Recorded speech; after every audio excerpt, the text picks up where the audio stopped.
Now to Kwara State, where a video showing a group of men attacking women who were protesting near the state government's house in Ilorin has sparked outrage online. The women were protesting against the constant bandit attacks and kidnappings of their family members in the state, demanding government intervention before they were brutally flogged by the men. This video might be distressing to some viewers. Let's take a look.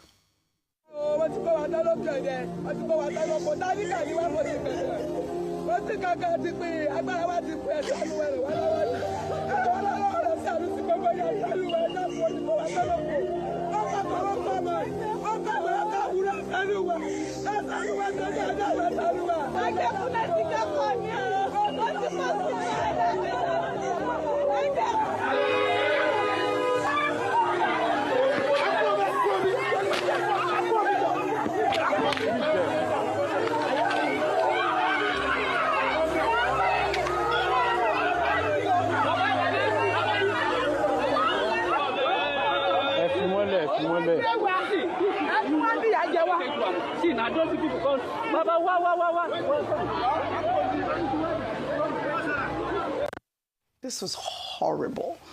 In a statement on Monday, Kwara State Governor Abdurrahman Abdulrazak condemned the attack on the women, stating that peacefully protesting is a democratic right and that the government seeks to distance itself from the incident as it does not represent the administration's values. I mean, this was, it's good to see that the governor has distanced himself from this particular incident, but it was just alarming to see where did those hoodlums, I call them hoodlums, obviously, where did they come from? I mean, I'll take this one and I'll come to you, Ayo.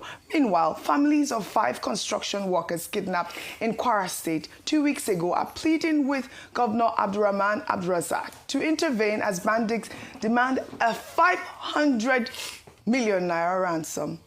The workers, including 2 staff from the State Ministry of Works, were abducted on December 15th at a government construction site in Ishin local government area. Speaking at a press conference in Ilorin on Monday, the family spokesperson said the kidnappers have refused to negotiate with them and are insisting the state government must handle the negotiations with emotions running high. Wives and children of the victims broke down in tears during the briefing, describing their ordeal as deeply traumatic, and you can understand why. The families are appealing for urgent government intervention, stronger security on construction sites, and welfare support as many households face hunger and uncertainty. This is so sad. 500 million. Just 500 million. Yes. So let me go back to the first story and just both stories side by side, because it's a thing they were protesting peacefully. Well, I mean, just asking for intervention based on the fact that people are being kidnapped in Kwara State. They were not armed, the women. They were in tears. They were vulnerable. They didn't show, there was no show of force. They were not violent. They were appealing. Say, we are poor people and don't have anything. We've tried our best. Please come to our rescue is what they were asking for. Nigeria is set up in such a way, when you look at it, to discriminate against the poor and vulnerable.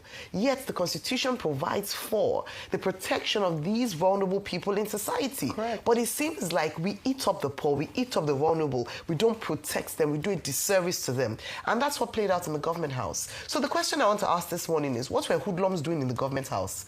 Was it that the security operatives could not prevent them from coming in? But how can I ask that question when security operatives, you see policemen in uniform watching as these men, hoodlums, harassed the women who had come to just plead with the government to have mercy on them because they don't have the resources to keep funding an industry that is, that hasn't been tagged as terrorists. And so whilst I am happy that the governor has spoken out, it's not enough, Oji. You cannot just distance yourself. Their faces are on the screen. They happen in government house. In front of they the can find house. those people. If he wants to demonstrate the seriousness of his speech, let us see some arrests. Absolutely. Let us see some persecutions. Yes. Let us see some people facing written, face the book. Who sends how did the hoodlums gain access to government house? The beggars believe that's supposed to be one of the safest parts in Ilorin, in Kwara State. Yes. How did they get access there? How did they operate and harass those women for a length of time without being accosted, arrested, or taken to the police station? Those are the questions we want to ask. And then finally, to the point around kidnapping, can we fix this problem? It's a pervasive problem around the country. We talked about last week, the government, the administration has tagged terrorism as, kidnapping as terrorism. So we hope that now that it has so been defined, we'll begin to see action in actually apprehending these kidnappers and not continue to fund an industry by paying of ransoms. Yes. We have to take them down, ensure that 2026 people can move around in Kwara State and its environs without the fear of being kidnapped and asked to pay sums of money that you've not seen in your entire generation. It's absolutely unfair. We need more details on those hoodlums that were in front of the Their government faces are house. there. Yes. Their faces are there, and that's why we thought it was important to highlight the video. And also, the kidnapped victims, their families, they're asking the government to come to their aid. I pray that their release will be speedy, and, we need more, really.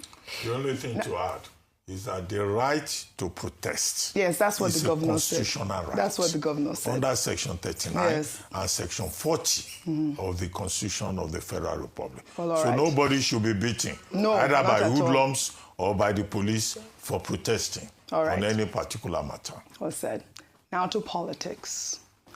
The war of words between Federal Capital Territory Minister Nyesom Wike and Oyo State Governor Seyi Makinde has intensified after Wike vehemently denied claims that he pledged to President Tinubu to sabotage the PDP ahead of the 2027 elections. While speaking during an end-of-year media chat in Port Harcourt on Monday, Wike described Governor Makinde's allegation as a blatant lie, calling it politically motivated. He accused Makinde of being frustrated over the rejection of a ministerial nominee from Oyo State and took a personal swipe at the governor, claiming that while he pursued power, Makinde chased contracts. Let's take a look.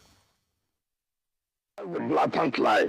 It is completely out of place for anybody to say that in that meeting, I said to Mr. President, I will hold PDP there for you. That's very unfair. Very, very unfair. Totally unfair. And you see, I have told everybody, frustration, if you can see, if you watch Magdalene on that video, you can feel frustration. And this is a young man who have advised severally. Politics is not like being a contractor, Michelle. Politics is not like being a contractor with the Bible. It can't be fair rules. It can't be fair. When you say that they don't come into politics, when you come into politics, and you see, they are very wrong in having ambition.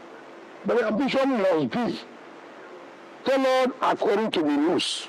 Ambition, running the ambition, running for president or whatever. They don't even have the guts to tell them they want to run for president. Let me say that I tell anybody. But we know we are not kids. Wike would always give us content as he was talking. Well, Wike also clarified that he remains a member of the PDP and cautioned politicians defecting to the APC, warning that defection will not guarantee them party tickets. And I'll take some response on social media. This is from Jamal of Port Harcourt. I mean, he compared Akpabio to Wike. He said, when the governor of his state defected to the APC, Akpabio, Nigeria's third citizen and Senate president, called a meeting and gave the governor the Akwa Ibom State APC structure in accordance with the APC constitution. Nyesom Wike believes he can always circumvent established regulations in Rivers State by claiming that the governor is not the state's APC leader. We intend to stay until the very end. Well, Big Fish wrote, Wike is more fixated on irrelevancies that I'm sure he must have forgotten that he is the minister of the FCT. He ought to be talking about his plans for the FCT and not who the leader of the APC is in River State or what's happening in Oyo State. Well, Joel wrote, when leaders prioritize personal disputes over public accountability, governance suffers. Media briefings should inform citizens, build trust, and drive transparency, not air internal squabbles that dilute focus from national progress. Well, meanwhile, Former Labour Party presidential candidate Peter Obi announced over the weekend that he will be on the ballot for president in the 2027 elections. Obi made the revelation while speaking during an X space where he also emphasized that while he will be running, he does not intend to be running to be a running mate or vice president to anybody. The revelation comes as reports suggesting that Obi would officially join the African Democratic Congress Party on December 31st. In Enugu State began circulating online. I mean, now we know that Peter Obi will be running for president in 2027. I mean, he confirmed it at that, during that X space conversation. And he also said, he asked the people, well, why do you think that I've been traveling around? Do you think I'm traveling around because I want to become vice president to somebody? So he really is on the ballot. Now your take, I guess, is it Dr. Abati? Really quickly, before we take milestone. Within the prerogative of Mr. Peter Obi, yes, to say that he will run for the presidency of Nigeria. It is his right. Yeah. And it's not an unknown quantity in Nigerian politics. He has been there as vice presidential candidate on the platform of the PDP, as a presidential candidate of the Labour Party, and he has been, as he says, everywhere, selling his candidacy. So he's a very known, personality in Nigerian politics. The question, however, is that which platform is he going to use? He's associated with Labour Party. He's associated with the ADC. He has not formally declared for the ADC. Now, if he chooses the Labour Party, it's a troubled party, as it were. If he goes to the ADC, there is competition there. There is Rotimi Amechi within the loop. There is former Vice President Atiku Abubakar. But I think the important point is that Mr. Peter Obi has established himself as a major voice, and he has emerged with a strong constituency as part of this politics of making Nigeria a better country in the future. Now, the real form of his manifestation this time around, we will see in due course when, he emerges, as he has said. Now, the other issue was about... Nyesom Wike. Nyesom Wike. Dr. Abati, well, I don't know whether I want to... very good friend and brother. I don't want to bother myself commenting on Nyesom Wike. But I think we should take special notice of the statement that has been issued by Comrade Ini Ememobong of the PDP, saying that, look, what Nyesom Wike has just done is to show that he's panicking about being the leader of the party, of the politics in Edo State, which is why he has engaged in this delusional, grandiloquent, extravagant, projection of himself, going from building to building in Rivers State to say that he's the man in charge and that he's the leader of the politics. As for what he said about Governor Makinde of Oyo State, he was referring to him as a young man. To the best of my knowledge, they are age mates. Both of them are 58. You were asking that question, right? How old? Missing something. Both of them. Is it when he was there's a missing link. Both of them are 58 years old. So why is he carrying his shoulders? And, he said he was chasing contracts. And talking to his... he was chasing power. Yes, well, he was chasing power. Talking to his age mates. Now, occupation. But he's been in government for so many years. However, I think that Governor Makinde and his spokespersons, they have the capacity to respond. I think enough. The third thing is that Wike has gone from Abuja to Port Harcourt. Only God knows where he's going to have a media chat next. I hope he's the one paying for it, and not that his government. Yes, you said that earlier. Yes. These are the issues. Right. I really don't want to comment on them. You've done very well. He doesn't want to comment. He has a full media chat. I think he should come to Lagos on this, in this. Rufai, would you like a media? Would you like a chat with Rufai? To come to this Rufai and Dr. Abati. They are extending an invitation. Okay. Dr. Abati. Let him come come here. Waiting for your invitation. Come for your media chat. He will sweat, even with the AC. Dr. In Abati, this studio, Dr. Abati, we will make him sweat. You know my middle name? Let him come here. Aroguyo.